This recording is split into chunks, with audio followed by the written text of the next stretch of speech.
de Mayotte, gravement touché hier par le cyclone Chido. L'archipel balayé, hier par de fortes pluies et surtout par des vents d'une grande puissance. Des rafales à plus de 220 km/h ont été enregistrées, plongeant le département le plus pauvre de France dans le chaos.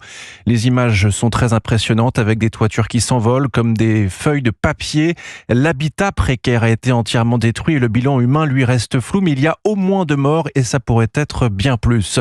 Dans ces conditions, le ministre démissionnaire de l'Intérieur a annoncé hier l'envoi de renforts et d'aides humanitaires sur place où les secours Wilfried de Villers sont à pied d'œuvre, mais leur action ainsi que l'envoi de renforts est un véritable défi logistique.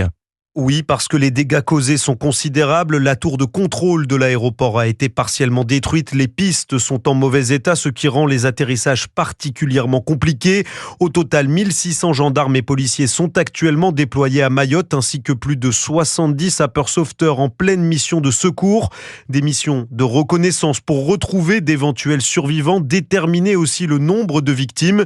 Il faut également vérifier l'accessibilité de certaines zones et la tâche s'annonce immense. Ouvrir des voies, déblayer des routes.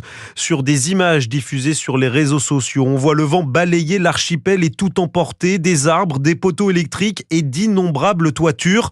À Mamoudzou, la capitale de Mayotte, c'est la désolation. Bruno Garcia est propriétaire d'un hôtel à 2 pas du port de la ville. La situation elle est très claire, elle est apocalyptique, il n'y a plus rien. Donc quand je dis apocalyptique, le mot n'est pas surdimensionné. Et l'hôtel, il n'y a plus rien à l'intérieur, tout est détruit, tout est cassé. On a l'impression qu'il y a une bombe atomique qui est tombée et qui a soufflé toutes les maisons, tout ce qu'il y avait dans Mamoudzou. Alors que l'hôpital de Mamoudzou est partiellement hors service, un hôpital de campagne doit être acheminé et mis sur pied dans les prochains jours. Wilfried de Villers.